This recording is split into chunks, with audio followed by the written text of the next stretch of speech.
서울의 한 유치원에서 선생님이 유치원 아이들과 함께 재미있는 단어 공부를 하고 있었다고 합니다.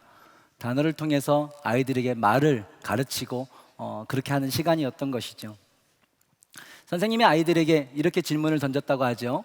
얘들아, 너희들 혹시 고자로 시작하는 단어 아는 거 있니? 한 아이가 아마 집에 이 동물이 있었던 것 같아요. 번쩍 손을 들고 얘기했습니다. 고양이요. 그래서 옆에 있던 친구가 지지 않으려고 또 고무줄이요 이렇게 얘기를 했죠. 근데 평소에도 내성적이고 별로 말이 없었던 영수라는 친구가 아니나 다를까 다른 친구들은 얘기하는데 아무 얘기도 하지 않는 겁니다. 그래서 선생님이 이 아이에게 이렇게 묻습니다. 영수야, 너는 고자로 시작하는 단어 아는 거 없어? 너도 하나 얘기해봐. 그러자 이 아이가 아주 조그만한 목소리로 선생님께 이렇게 얘기합니다. 고네요. 선생님이 이게 귀를 의심할 정도로 이 아이가 이게 유치원생이 할 단어가 아닌데 라고 생각해서 영수야, 뭐라고? 방금 뭐라고 얘기했니? 고네요. 고네. 선생님이 이 아이가 이 어려운 단어를 알고 있다는 것이 신기하기도 하지만 이 아이의 삶에 혹시 무슨 어려움이 있을까 걱정이 돼서 이 아이에게 다시 한번 이렇게 묻습니다. 그렇구나, 우리 영수가 고네란 단어를 아는구나. 어떻게 그 단어를 어디서 배우게 됐어?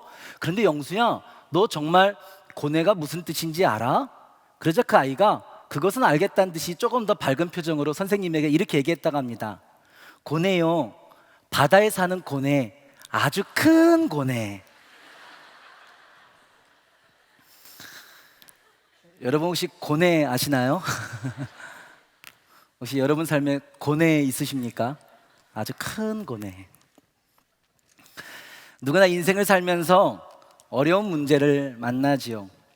때로 그것들 가운데 우리가 고뇌하는 그 문제들 가운데서는 내 힘과 내 지혜로 풀기 어려운 문제가 우리 앞에 놓여질 때도 있습니다. 오늘 본문을 보면 사두개인들이라는 한 무리들이 예수님께 문제 하나를 들고 옵니다. 아마 자기네들끼리도 여러 가지 풀어보고 고민해보고 고뇌해보고 논의해봤겠지만 답을 내릴 수 없었던 어려운 문제였지요.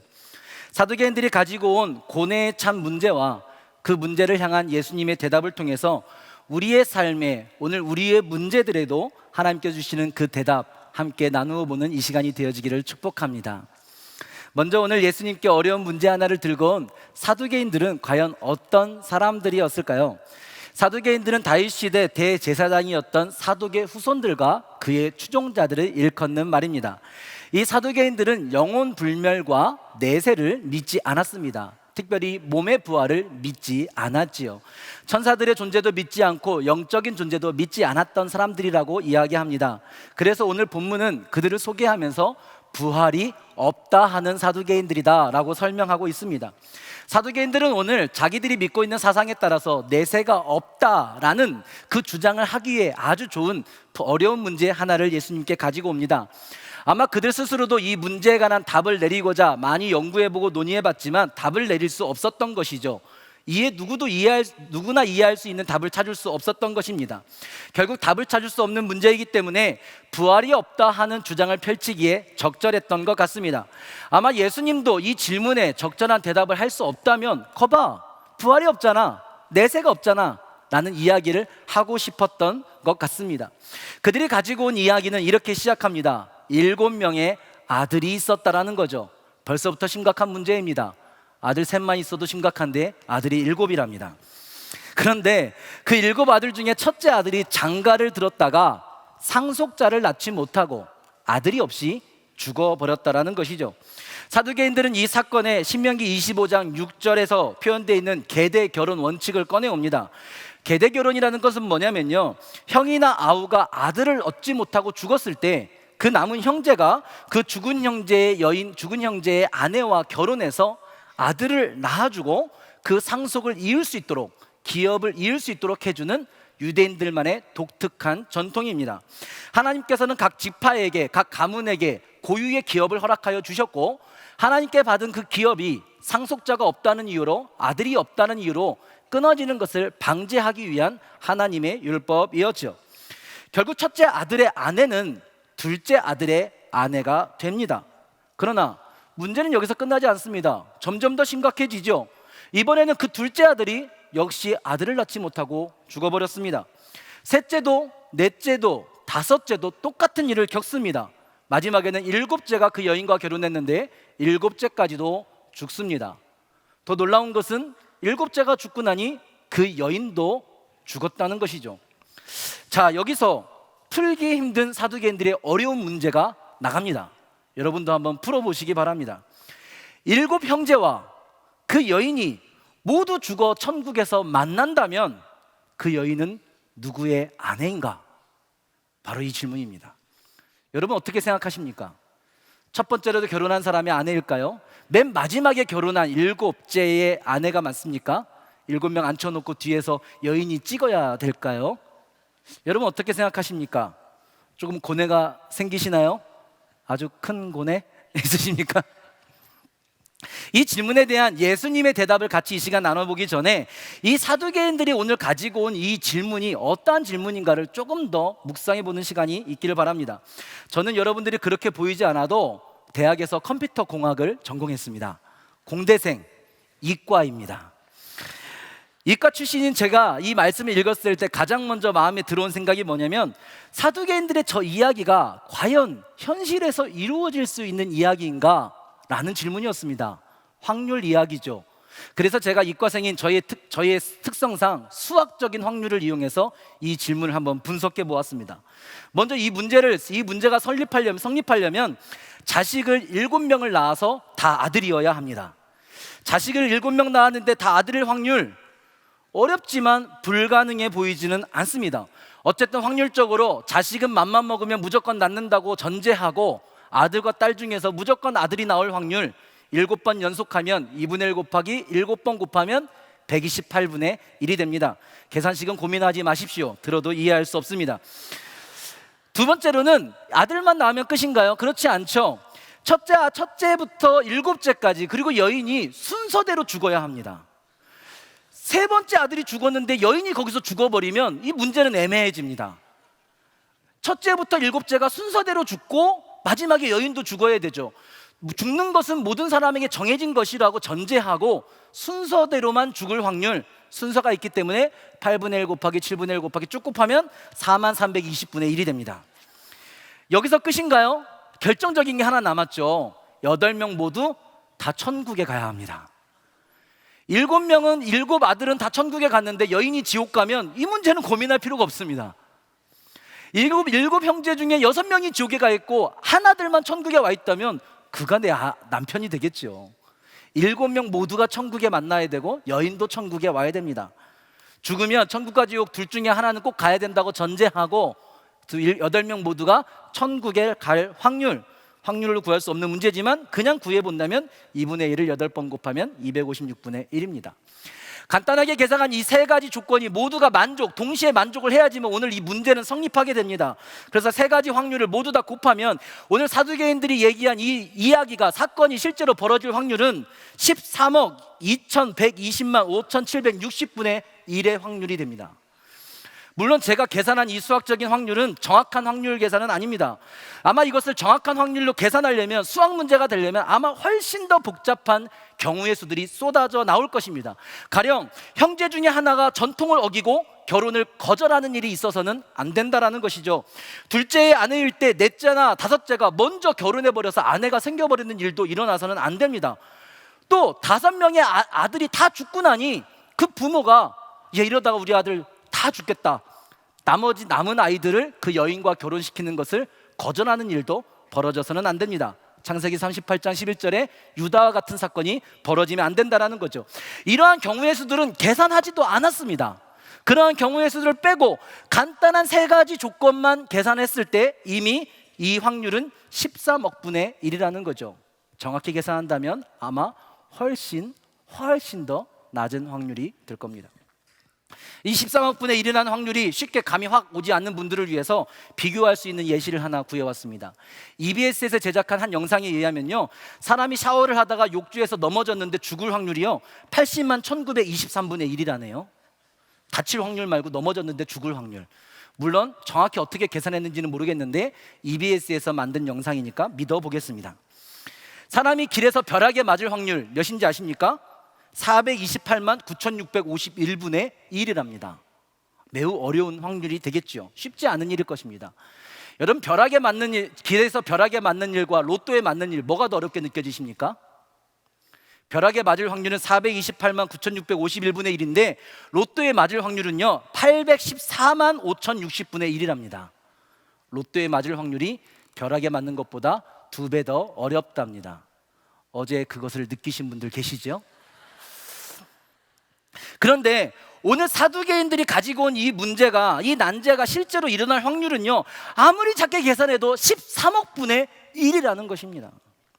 그런데도 오늘 사두개인들은 예수님께 이 문제를 가지고 와서 이 문제에 답을 주지 않으면, 이 문제가 명쾌히 해결되지 않으면, 내가 이해되지 않으면 나는 부활 믿을 수 없어, 난 내세를 믿을 수 없어, 예수님 앞에서 고집하고 있다라는 것입니다. 그러나 예수님께 이 어리석은 문제를 가지고 온 사두개인들의 모습은 사실 우리가 예수님께 문제 가지고 오는 우리의 문제들과 별반 다르지 않다라는 것입니다. 우리가 예수님께 가지고 오는 걱정과 근심, 어려운 문제들 가운데 정말로 근심하고 정말로 걱정해야 될 문제들은 얼마나 되십니까? 아더랭크라는 영국의 한 사업가가요 수요 근심 상자라는 것을 만들었다고 합니다. 그는 사업가로서 사업에 대한 걱정과 근심이 많은 나날들을 보냈다고 하지요. 지금 자금 사정이 좋지 않은데 이러다가 우리 사업이 부도가 나면 어떡하지? 매출액이 점점 줄어들고 있는데 이러다 사업이 망하는 것은 아닐까? 걱정을 하며 보냈다는 겁니다. 이렇게 많은 염려 가운데 살다 보니 이 아더랭크라는 사업가가 어느 날 염려에서 벗어날 수 있는 방법이 뭐가 없을까 고민했다는 거죠. 그리고 방법 하나를 찾습니다. 매 일주일 동안 일주일 가운데 하루만 정해서 걱정하기로 한 것이지요. 그날이 바로 수요일이었습니다. 상자 하나를 구했습니다. 수요일 외에 다른 날에 걱정거리가 생기면 그 걱정거리를 날짜와 내용을 적어서 상자 속에 넣어두는 것입니다. 그리고 수요일이 오기 전까지는 걱정하지 않겠다고 결단하는 것이죠. 그리고 수요일 날이 오면 상자에서 꺼내서 그날 하루만 몰아서 걱정하기로 한 것입니다. 신기하게도 걱정되는 것들을 종이에 적어서 상자에 넣으면 가끔씩은 정말 이 걱정을 안 해도 될 것 같은 기분이 들기도 하더랍니다. 또 어느 날은 수요일 날 이 상자를 꺼내서 걱정거리들을 읽어봤는데 신기한 걸 깨닫게 된 겁니다. 이 종이를 넣을 때 그 순간만큼은 너무나 힘든 문제였는데, 어려운 문제였는데, 며칠 지나지 않았는데, 일주일밖에 되지 않았는데 그것이 문제가 되지 않고 있다는 것을 깨닫는 일들이 생긴 것이지요. 여러분이 지금 하고 있는 앞날의 염려와 걱정, 정말 얼마만큼의 문제를 오늘 예수님께 가지고 오셨습니까? 옛날에 섬기던 한 교회에서 한 성도의 요청을 받고 집으로 신방을 간 적이 있습니다. 이분은 우울증을 앓고 계신 분이셨습니다. 너무나 많은 큰 걱정에 삶이 힘듭니다. 집에 와서 기도 좀 해주십시오. 찾아갔지요. 무엇이 그렇게 걱정되십니까? 물어보았습니다. 그분의 이야기가 그렇습니다. 아침에 남편과 아이들을 회사와 학교로 보내고 혼자 집에 있다 보면 아침 드라마도 보고 아침에 예능 프로그램도 보다 보면 여러 가지 삶의 이야기를 듣게 된다는 것이죠. 그러다가 누군가가 사업이 망했다, 사업이 어려워졌다, 요즘 경기가 안 좋다, 이런 얘기를 들으면 갑자기 마음 가운데 그런 생각이 든답니다. 우리 남편이 하고 있는 사업 언젠가 망하면 어떡하나, 남편의 사업 망하면 나는 그러면 어떡하나. 그런데 문제는 그 걱정을 떨쳐낼 수가 없다라는 것입니다. 여러 가지 많은 사람들의 얘기, 드라마 여러 가지 보다가 암에 대한 얘기를 듣고 나면 한국인들은 20% 이상이 10명 중에 2명에서 3명은 살아가면서 암에 걸릴 확률이 높다는데, 우리 자녀들이 몇 명인데 우리 자녀들도 나중에 암에 걸리는 애가 생기지 않을까, 아이고 우리 아이들이 암에 걸리면 나는 그때 어떡하나 생각이 든다는 것입니다. 그런데 그 생각을 떨쳐낼 수가 없다라는 것이죠. 물론 그분은 우울증을 앓고 계셨기에 그분이 겪고 있는 걱정과 염려의 상황을 우리와 그냥 단순 비교할 수는 없습니다. 그러나 어쨌든 확실한 것은 7 형제가 다 그렇게 죽으면 천국 가서 어떡합니까? 라고 묻던 사두개인들의 그 걱정과 그분의 걱정은 본질상 크게 다르지 않은 문제인 것 같아 보인다는 것입니다. 여러분에게는 그러한 7 형제의 걱정, 그런 삶의 문제가 없으십니까? 이제 예수님의 대답을 한번 들어봅시다. 오늘 예수님은 이 문제를 가지고 온 사두개인들에게 이렇게 얘기하십니다. 너희가 성경도 하나님의 능력도 알지 못하는 거로 오해하였도다 라고 이야기하십니다. 쉽게 이야기하겠습니다. 성경도 하나님의 나라도 너희가 알 수 없는 것들이 참 많단다. 너희들이 듣기에는 오해될 것들이 참 많단다. 너희가 듣기는 들으나 이해할 수 없는 것들이 하나님의 말씀 가운데, 신앙의 자리 가운데, 삶의 자리 가운데는 너무나 많단다. 예수님은 얘기하는 거죠. 너희가 듣고 이해할 수 있으면 좋겠는데 지금 그렇지 못하니 지금은 알 수 없고 그저 오해가 생길 수밖에 없구나라는 것이죠. 천국에서는 장가도 가지 않고 시집도 가지 않는단다. 근데 천국에서는 장가도 안 가고 시집도 안 간다는 이 말을 어떻게 설명해야 될까? 이걸 너희가 어떻게 이해할 수 있을까? 참 쉽지 않구나. 예수님이 얘기하는 겁니다. 여러분, 사실 성경 속에는 우리가 이해할 수 없는 것들이 한두 가지가 아니죠. 제가 군대를 갔다가 제대하고 대학을 복학했을 때 새로운 학기 시작하니 내가 새로운 마음으로 잘 살아봐야겠다 결단하고 성경을 펴서 읽기 시작했습니다. 학기가 끝나기까지 성경을 일독해야지라고 결단한 것입니다. 여러분 모두가 그러한 경험이 있는 것처럼 저도 성경을 읽자 읽고 나서 얼마 지나지 않아 읽는 것을 중단해야만 했습니다. 한 문장, 한 구절이 저에게 턱 걸려버린 것이죠. 창세기 7장을 읽는데요, 노아의 홍수 얘기가 있더라고요. 그런데 홍수 때요, 노아의 방주에 들짐승과 가축과 땅에 기는 모든 것, 모든 새를 암수듯이 다 태웠다라고 돼 있는데 물고기를 태웠다는 말이 없는 겁니다. 고뇌를 안 태운 거죠. 여러분 생각에는 아니 온천지가 다 물인데 물고기를 왜 태워요? 라고 질문할지 모르겠지만 그 당시에 제 생각에는 온천지가 물이면 그 물은 민물이야? 바닷물이야? 찍어 먹으면 짜 밍밍해. 그러면 바닷물이면 민물고기가 죽을 것 같고 민물고기면 바닷물고기가 죽을 것 같은데 이게 잘 이해가 되지 않는 겁니다. 너무 궁금한 거죠. 아, 그러면 둘 다 죽었나? 물고기 다 죽고 새로 창조하셨나? 아니면 그냥 민물 바닷물 상관없이 그냥 살 수 있도록 뭔가 하나님의 역사가 있었나? 그때는 그냥 민물 바닷물 구분이 없었나? 아무리 고민하고 생각해보고 답을 찾아오고 해도 답이 찾아지지가 않는 겁니다. 그런데 그거 있잖아요. 이거 왠지 이해 안 되면 성경 안 믿을 것 같은 기분.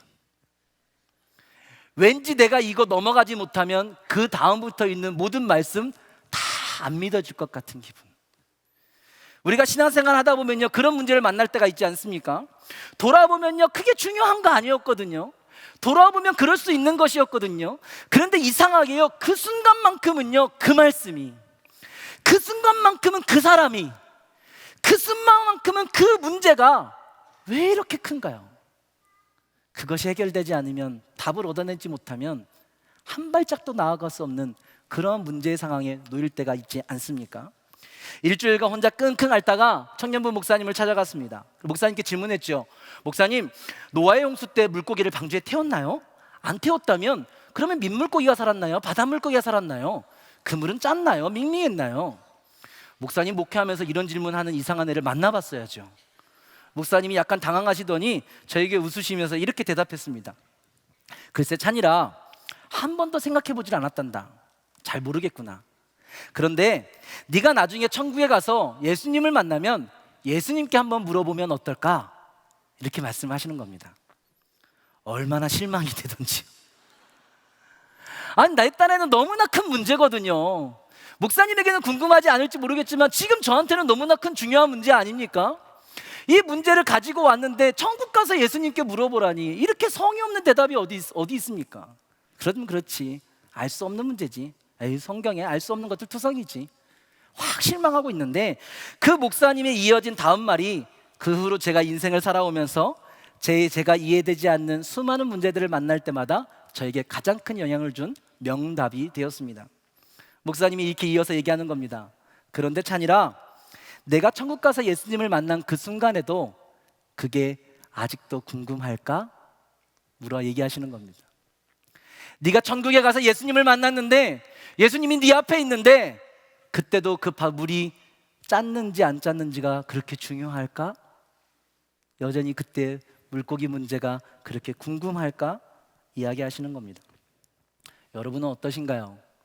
저는요, 그 순간부터, 그 이야기를 듣는 순간부터 아직까지도 그 질문의 답이 궁금하지 않습니다.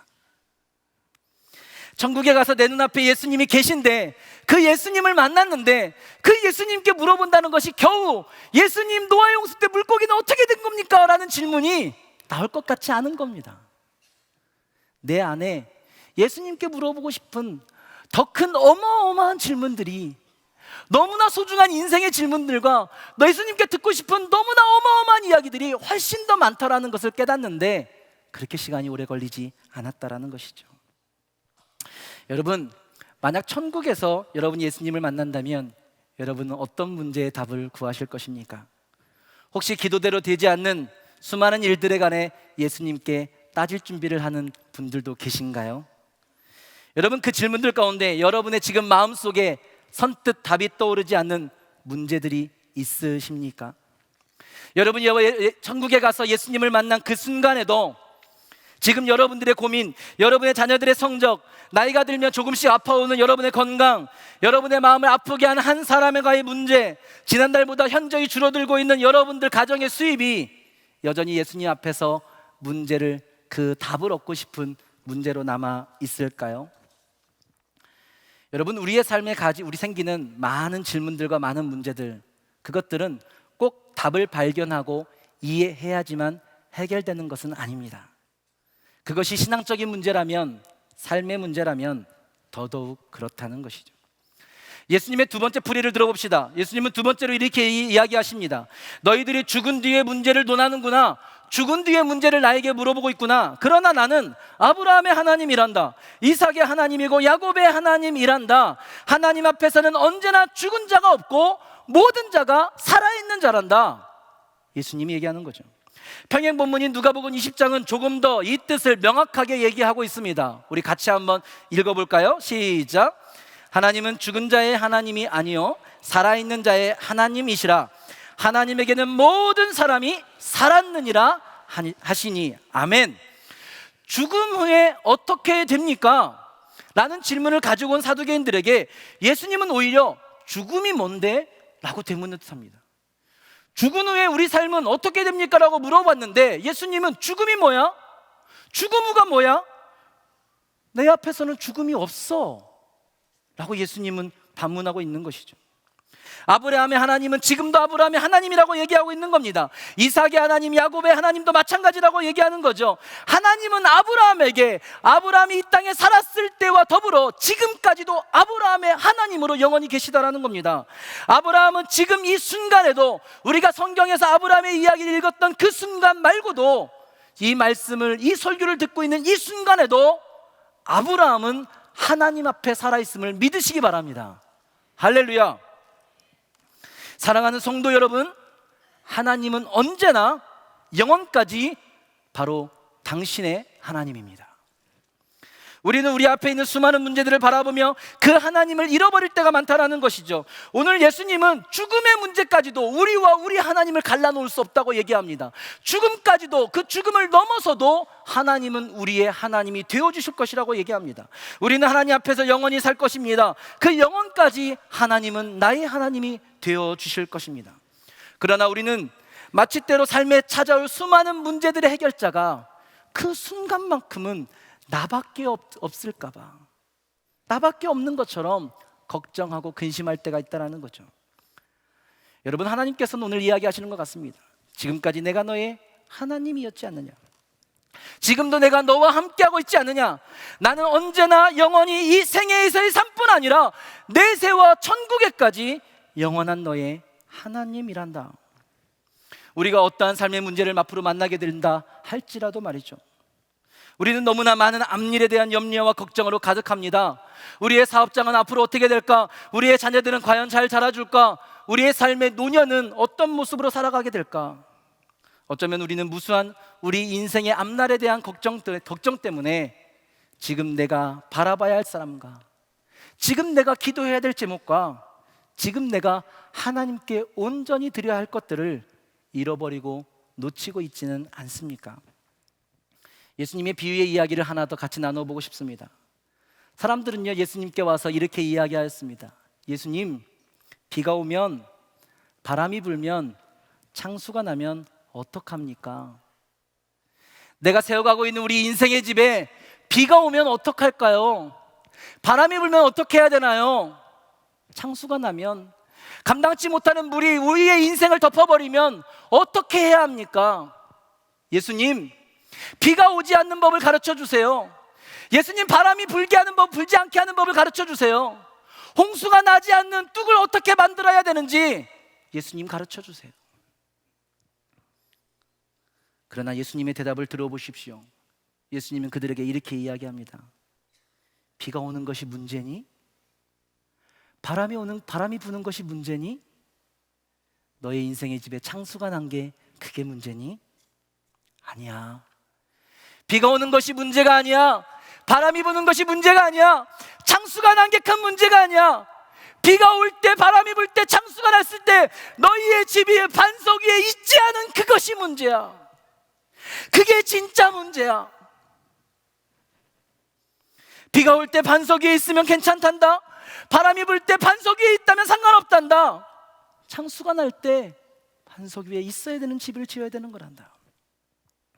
사람들은 비와 바람과 창수가 문제라고 했지만 예수님은 그것이 문제가 아니라 반석 위에 있지 않고 너의 삶이 모래 위에 있는 그것이 우리의 삶의 문제라고 예수님은 얘기하시는 것입니다. 예수님, 우리 사업 망하면 어떡합니까?